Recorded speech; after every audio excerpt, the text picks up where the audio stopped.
Hello, Girlsplainers. Welcome back to Girlsplaining Gaming. Thank you for holding with me as I was on a brief hiatus, as I have clearly moved, but now you get to enjoy my new background and I get to enjoy living closer to my local game store, where I've been playing a lot of Magic. So I've been doing some standard and some modern. I might be doing Pauper and Star also. Really excited to see if Star will work out there. But today we're going to be talking about Modern. If you followed me back in the summer, I talked a little bit about a standard deck that I made for a tournament. My first tournament, which I placed third in, by the way, so this clearly went at least a little bit well for me. And I was inspired, of course, by Charlie XCX's BRAT album. I was sitting there 2 days before the tournament. I couldn't figure out what kind of a deck to build, so I put on some music, try to get inspired, and of course on shuffle the first thing that comes up is 360.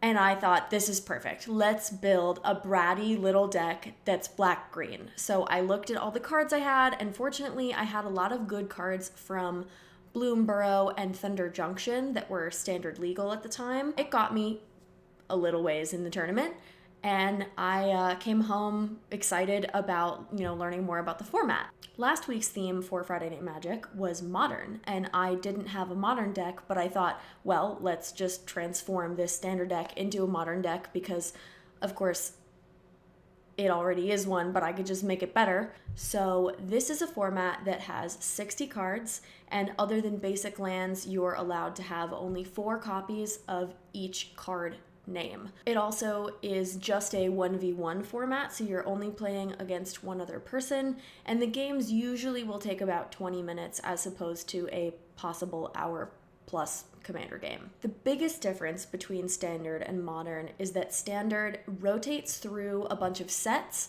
that Wizards of the Coast releases every few months. So the current one goes back about 3 years, and Modern doesn't actually do that. It goes all the way back, not through all of the cards in history, but way back to the beginning.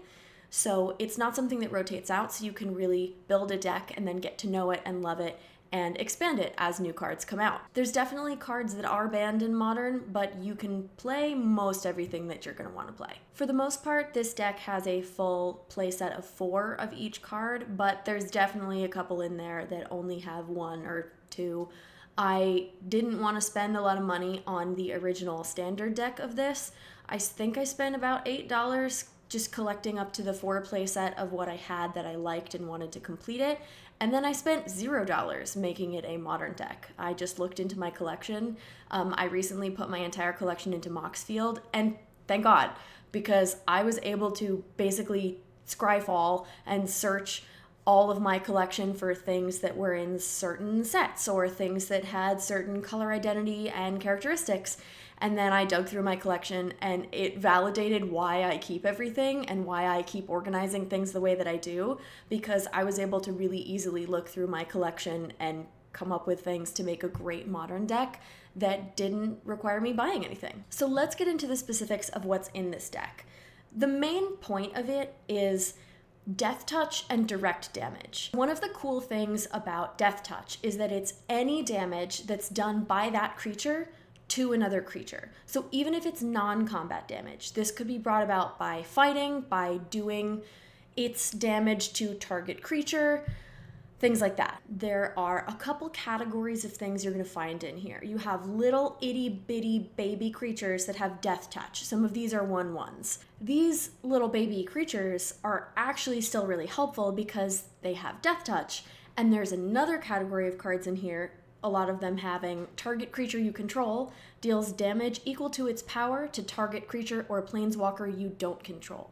And the key here is that target creature you control deals damage. It's not just do damage by itself. This means that any amount of damage you're doing with that little tiny baby snake creature is going to kill the other creature because it has Death Touch. Then we get into really big, huge, stompy creatures. That's another thing. And then there's a couple in there that are just really good and fun, and some of them were just cool things I got in pre-releases that I wanted to use. So I'll show you some specifics. A lot of this is focused on being able to get things out early, turn 1. You know you have a good hand if you have Ankle Biter or Moss Viper in here. Now, Ankle Biter is what I had in here originally because that one is from Thunder Junction. Moss Viper is from Theros Beyond Death. I think it's that one. But it's from something that's not standard legal anymore. It's rotated out of those sets, but it is modern legal. And they're exactly the same card. They're both 1/1 snake creatures with Death Touch that are for 1 green mana. So I have 4 Ankle Biters and only 1 Moss Viper in there because I only had 1, but you could put more in. Next, there's a couple other creatures that have Death Touch that are helpful. I've got 1 copy of Vampire of the Dire Moon in there that has Death Touch and Lifelink. And Lifelink works the same way as Death Touch, where if that creature is doing damage to something else, you're going to get the lifelink, even if it's non-combat damage, or if not all of the damage goes through because it already killed the creature. You're still doing that much. I also have Rattleback Apothecary. This is a 3/2 with Death Touch that also has, whenever you commit a crime, target creature you control gains your choice of menace or lifelink until end of turn. Committing a crime is targeting opponents, anything they control, and or cards in their graveyards. You're doing this quite a bit because there's a lot of the creature you control deals damage to creature they control thing happening, which is considered a crime. You'll be able to give things menace or lifelink, which is great, especially with lifelink because you'll be able to get some of that life back. It also has Death Touch, which is the point of this deck. Another thing in here that doesn't really follow that but is a really great creature is Hard Bristle Bandit. It has tap to add 1 mana of any color, but also whenever you commit a crime, you untap it. It only triggers 1 time per turn, but that's still really great, and you'll want to use this first to commit the crime, untap it, and then you can use it again in that same turn. Another category in this is big ol' creatures. I have, as one of the founding creatures of this deck, I want to say, is Goldvein Hydra. I got this as my promo foil in the Thunder Junction pre-release, and I just fell in love with it. Is it really specifically with the theme of this deck? No, but I like it, and so it's in here. This is a Hydra. It's a 0/0, but it comes in with X +1/+1 counters on it, and X is a mana cost that you can choose however much to put. It's X plus green. It has Vigilance, Trample, and Haste, and whenever it dies, you create a number of tapped treasure tokens equal to its power. So this is even useful in death. I mean, this often doesn't get very far because someone wants to kill it, but it's helpful also for them to not kill it because they don't want you to have that extra mana. Sometimes I will put this out when I actually need the extra mana, so I'm not too upset if they kill it because I want to cast something else that's bigger, like Spinewood's Armadillo. That is 6 mana. That's a lot, but you are able to get it out. This is a 7/7 Armadillo from Thunder Junction. It has Reach and Ward 3, so it's really hard to get rid of once it's out there. It also has 1 and green to discard it to search your library for a basic land or desert, reveal it, put it into your hand, then shuffle. You gain 3 life. Whoa, gaining 3 life is just adding insult to injury to your opponent. Let's keep in mind that there is actually a desert in here. I have Festering Gulch. I have 4 copies of that, which is a desert that can tap for black or green. When it enters the battlefield, it deals 1 damage to target opponent, but it does enter the battlefield tapped, and I like to be careful with these in Standard and Modern because I'm wary of not getting enough lands out fast enough that can actually do it, but this one's proved pretty useful. And then Big Scary. This is something I put in very specifically for the modern of it. This is Grave Titan. This is also 6 mana, except it's 4 and 2 black. It is a giant 6/6 with Death Touch, which is, of course, the theme of the deck. Whenever Grave Titan enters the battlefield or attacks, put 2/2 black zombie creature tokens onto the battlefield. This was a deal closer when I played it recently. It gets on the battlefield and things are kind of over because it's really big and has Death Touch, so you're often able to attack with it pretty safely.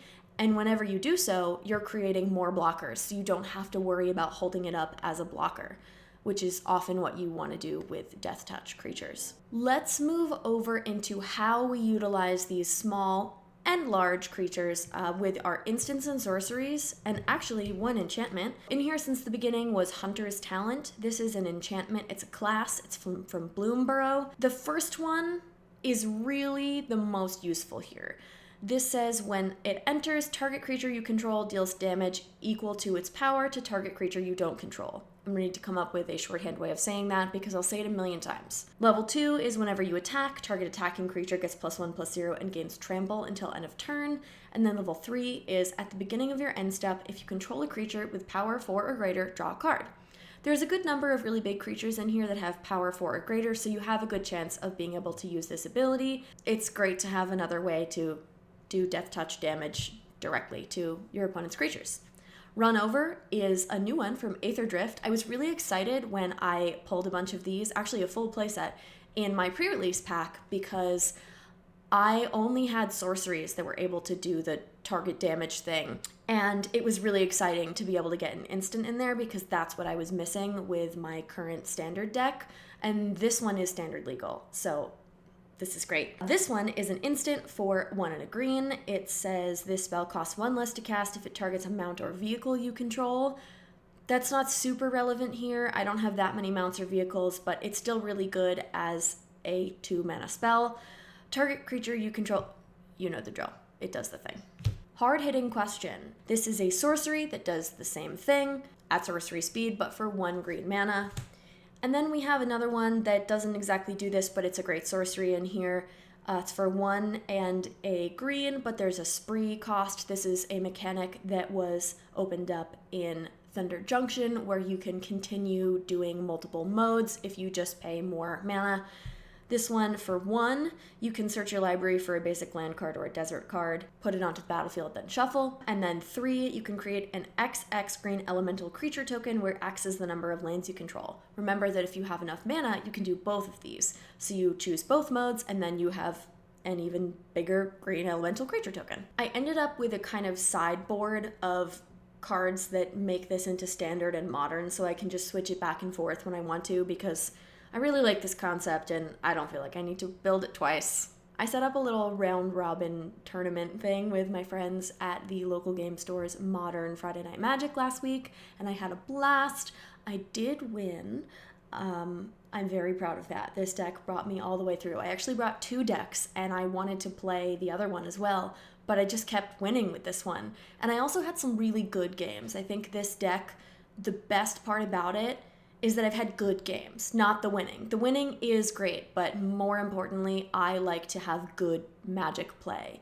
It's encouraging me to attack, it's encouraging me to play more aggressively. I feel like often green decks feel rather slow, and the point of this one is to just get things off the board and then attack. A lot of times, I'm able to kill things with my little baby 1/1s and then attack with them. Are they doing a whole lot of damage? No, but chipping away at them is really good, and I think it's important to remember to attack. I forget to attack a lot of times, but that's really what a lot of Magic is about, especially in 60-card formats. I loved building this off of a theme. This is very similar to how I build D&D characters. I love thinking of a backstory or a clever concept or a weird theme to do and then finding things that make it work and make it really functional and efficient. I think this deck is really fun. It is very bratty. It does feel like you're just poking at people in a way that's so annoying, and I think Charlie XCX would be proud. Charlie, if you're watching this, let me know what you think. I have linked the deck lists that I made on Moxfield to both versions of the deck if you'd like to try it out on your own. Thanks for watching and see you next time!